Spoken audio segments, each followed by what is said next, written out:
Good day, everyone. I am Janled Imponay and I am from Group 7. So we will be sharing our topic, Authentic Arts Assessment. My part is to introduce to you the topic and explain the assessments. Authentic Arts Assessment focuses on evaluating students' learning through real artistic experiences. Instead of relying only on tests or written exams, it emphasizes the creative process, effort, and personal expression of each student. This type of assessment allows teachers to see how students think, make artistic choices, and solve problems using creativity. So it values originality, understanding, and growth rather than just the final artwork. And the first assessment is diagnostic assessment. So diagnostic assessment done at the start of a class or school year to gauge students' readiness and prior knowledge. So it helps teachers adjust lessons and identify those needing extra support, such as a learners with special needs. For example, a teacher might ask students to draw something from memory to assess their basic art skills and interests before starting a new unit. So, before we begin our lessons, we use diagnostic assessment. This helps us understand our students' starting point, so what they already know and what they still need help with. So through asking students to draw anything from memory, we can see their basic skills, their style, and who might need extra guidance. So in this way, we can plan lessons and match their readiness. So, and the second one is the formative assessment. So now, formative assessment conducted during the lesson to monitor progress and understanding.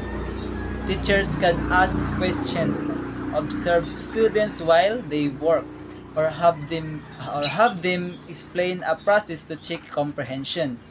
For instance, while students paint, the teacher can give feedback or demonstrate correction on technique. So, while teaching, we use formative assessment. So, to monitor how students are learning in real time. So, we may walk around the room, ask questions, or watch how they apply a technique. So, for instance, if students are painting, we can guide them by giving tips or showing how to improve their strokes.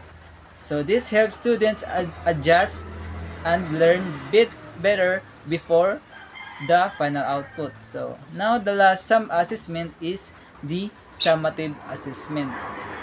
So summative assessment done at the end of a lesson or term to evaluate overall learning. So this could include grading a final artwork, so a portfolio or an exhibit piece that shows mastery of techniques and concept learned throughout the class. So at the end of the unit, we use summative assessment. So this evaluates the total learning the students have gained. For example, we might grade their final artwork or portfolio.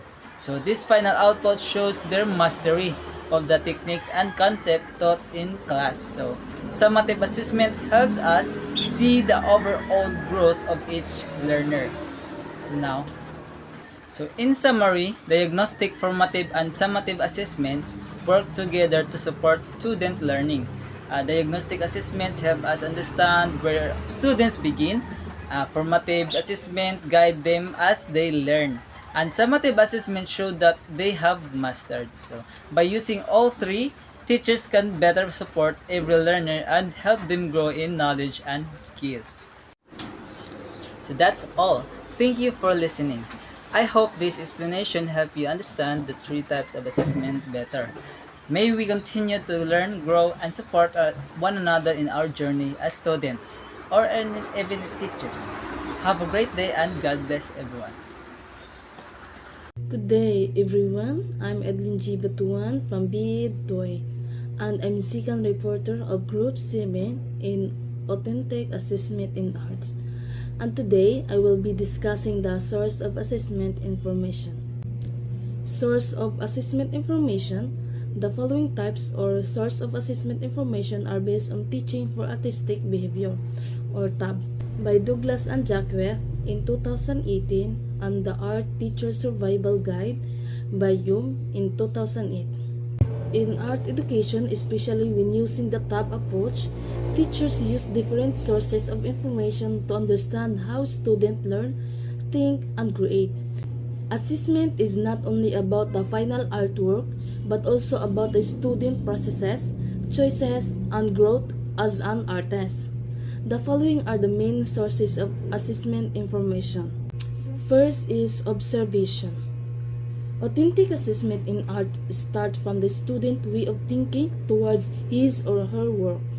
Art teachers shall be take into consideration their observation of the child's attitude, discipline, engagement, and creative processes.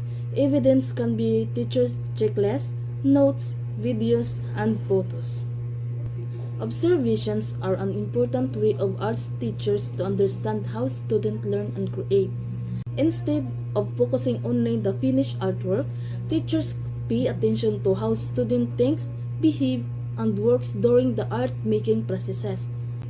This includes noticing the students' attitude toward the task, their level of discipline, how engaged they are, and how they develop their ideas creatively.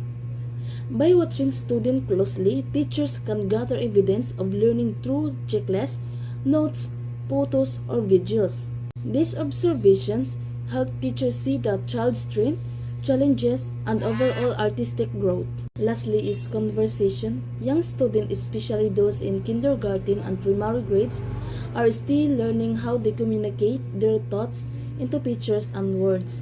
Sometimes looking at their works is not enough to understand what they are trying to say, so it is important for the arts teacher to ask questions and listen closely to student response. Conversations help teachers understand the meaning behind the student artworks, especially for young children who may not yet be able to fully express their ideas through drawings or writing, because their artwork alone may not show what they are trying to communicate. Teachers need to ask questions and listen carefully to the child's answer. Through this discussion, teacher can better understand the student thought, ideas, and intention, making conversation an important tool for accurate and meaningful assessment. Children shall be encouraged to explain why and how they came up with the idea or choice. Conversation can be done on one-on-one, pair, table groups, or world-class discussion in an instructed or informal way. Encouraging children to explain why and how they made certain artistic choices help teachers to understand the student thinking and creativity. When students talk about their ideas, it reveals their decision-making processes, inspiration, and the meaning behind their work. This conversation can help in different settings, one-on-one with the teacher, with peers, in small table groups, or during world-class discussion, whether structured with guided question or informal during the work time. This interaction provides variable insight into each child's learning and artistic development. Good morning, everyone. I am Jairil Aslimbaga, and today I'll be discussing authentic arts assessment in the elementary grades, focusing on how teachers assess artworks, written works, and performances through different authentic tasks. So, what is authentic assessment in the arts? Authentic assessment in arts evaluates real creative outputs instead of paper tests. It means using the actual work of students, like their paintings or performances, as the main basis for evaluation. It focusing on how students apply their creativity, techniques, and understanding, rather than relying on written test or multiple choice example. Instead of a test, the teacher grades a student's drawing based on their creativity, composition, and effort. And now let's look at the different ways teachers assess students' artworks. These methods allows teachers to see both process and product in art making. First, Let's talk about individual plates and projects. Students' individual works are often called plates. These can be paintings, collages, or crafts that take several sessions to complete. They allow students to apply their learning independently and collaboratively. Examples: a student creating a watercolor painting showing a Philippine festival scene. Let's move to portfolio building. A portfolio is a compilation of a student's artworks over time. It's a great tool to track improvement from their first plate up to the final project. Teachers can see how their skills and creativity develop throughout the year. Example: an art portfolio containing sketches, finished artworks, and reflection notes. Third one is live demonstrations and art exhibitions. Live demonstrations show students' creative process right in front of others, like drawing, painting, or sculpting on the spot. Meanwhile, art exhibitions gather their best works for public display, allowing students to take pride in their creations and share them with the community. Examples: a school art fair where students paint live during the event. And the fourth one is community-based art, where it involves people outside the classroom, like families, friends, or local artists, working together on murals, clean-up art drives, or public art displays. It connects art learning with real-life social engagement. Example: students painting a community mural with parents and local artists. Let's talk now about written works, which includes artist statements, self-reflection, sketches and planning notes, and tests on art theories or history. Written works in art class help students express their thoughts and reflections. They can write about their artistic process, material used, or inspirations. This also helps teachers assess understanding of arts theories or concept. Example for this is a student writes a short reflection like, "I use warm colors to express happiness in my painting." And the last one is performance-based assessments, which can be assessed through self-assessment, peer assessment, and teacher assessment. It evaluates how students apply what they have learned through an artistic task. It's not just about the final artwork, but it's also their attitude, creativity, and effort. Example for this is students create a group mural about environmental awareness and grade themselves using a rubric. To conclude, authentic art assessment goes beyond grades. It values the process of creation as much as the final product.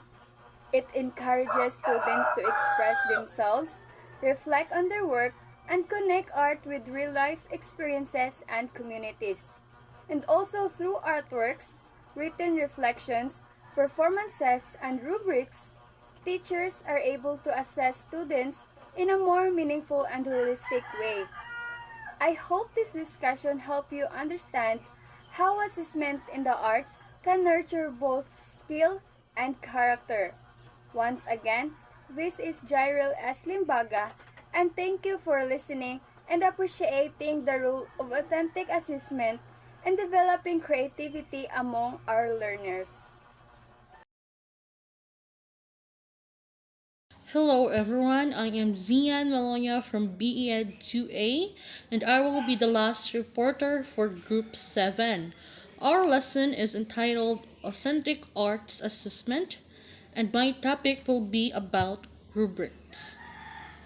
So here is my topic, using rubrics. So teachers use rubrics to assess students' work based on specific criteria and objectives. They are popular because they're easy to make, quick to use, and provide clear, measurable results. So, as you know, rubric are tools teachers use to grade students' work based on clear criteria. They make grading fair, consistent, and easier to understand. Each rubric has categories. So here are like examples of rubrics in the elementary art class. So, general rubric. This can be used by teachers and students in different tasks. So, kanina rubric kay magamit siya sa teachers o sa students. So, it contains non-specific criteria, so it can be used to assess most artwork. So, ang kanina rubric kay wala siya non-specific siya. So, magamit siya sa kasagaran na kanang artworks. A general rubric is art contains at least 3 domains, which is cognitive, affective, and psychomotor. So we have in the next slide an example. So the example shows a rubric with evenly distributed point system on different domains. So in kindergarten to grade 2, it is recommended to give more points to attitude and self-expression since young children are still developing their knowledge and skills. So, when using the rubric sa kindergarten to grade 2, mas i-focus nimo ang pag-grade sa ilahang attitude ug self-expression. So, here is the example of general rubric. Now, sample generic rubric for elementary art class. So, here is the criteria, and here is where you make the points, make the score. So the criteria states that attitude, workmanship, design, creativity, and self-expression. And here where you make the scores. Exceeds expectation, meets expectation, satisfactory, and needs improvement. So, the focus of the generic rubric for elementary art class is kanira ang attitude, characterizes positive behavior, engagement, and discipline, workmanship, demonstration of mastery of skills and techniques, design, application of concepts and theories, creativity and self-expression, planning and coming up with original concept, story, and ideas. For the next example of rubric, next is the holistic rubric. So, this rubric only contains one criterion used to measure an overall level of achievements of a learning objective. So, ang holistic rubric ay nagamit na siya usa ka criterion. It is simpler and easier to use because there's only one grade. So, here is the example of holistic rubric. First is the master artist for 10 points. And it states that characterizes positive behavior, engagement, and discipline all throughout the class. Demonstrates mastery of skills and techniques. So when you say proficient artist, for 8 points, it characterizes positive behavior, engagement, and discipline during most of the class. And when you say developing artist, for 6 points, it is generally compliant during class. And you say beginning artist, for 3 points, needs more motivation during class. So, mura gini siya no, ang holistic rubric kay nagamit ko siya usa ka criterion. So, mao ni siya ang example sa usa ka criterion. Na ang student kung na siya sa master artist, so makakuha siya 10 points. And diri ang proficient artist, developing artist, and beginning artist. So, usa ra gyud siya ka criterion. So, next example would be task-specific rubric. So, this is used when the technicality, execution, product are important.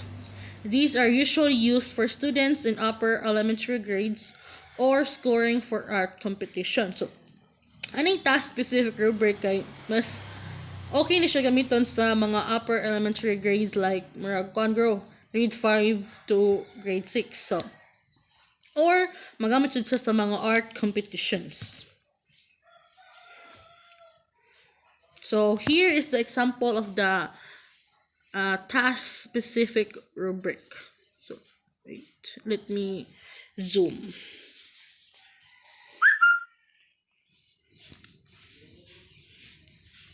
So, ang task-specific rubric ay naay kuan, na siya content standard, performance standard. So, it consists of content standard, performance standard, and next is the criteria.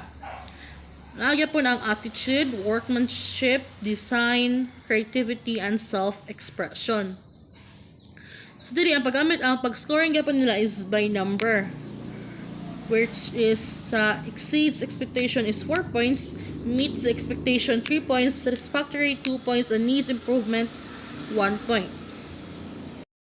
And now for our next and last example for rubric is the analytical rubric. This is a more detailed breakdown of each criterion. It explicitly contains the description for each point. So, this can be also used for formative assessment so teachers can actively monitor students' progress. So, ang analytical rubric kay dili kay detailed na kaayo siya unsa pag-assess ang skills sa students. So, ang kani siya magamit siya also for formative. So, when you say formative, di siya recorded. Gi-assess ra ni teacher kung unsay kanang skills ni students. So, here is the example of analytical rubric.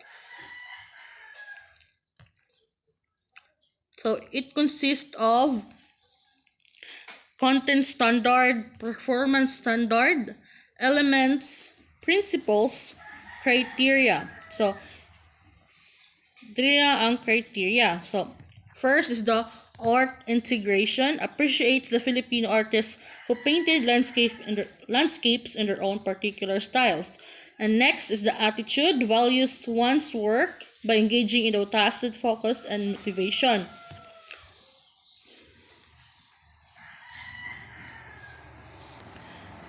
Next is the drawing. Still life or landscape.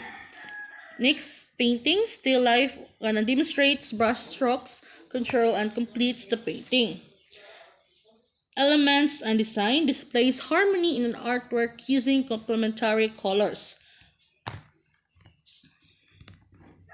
And creativity and self-expression creates own composition and chooses a theme. So as you can see sa analytical rubric kay detailed kay siya daghan kay ang imong i-meet sa criteria. So as you can see, it's detailed breakdown of each criterion. So magamit ni teacher dili is formative assessment ni siya kanang ma-monitor gud ni teacher ang progress sa students. So, in conclusion for our report, authentic arts assessment helps teachers and students understand that art is about learning, expression, and discovery. By observing, conversing, and reflecting on the creative process, teachers can give more meaningful feedback. It encourages students to become thoughtful, confident, and independent artists. In the end, authentic assessment nurtures both artistic skill and personal development. So that's all for our report. Thank you.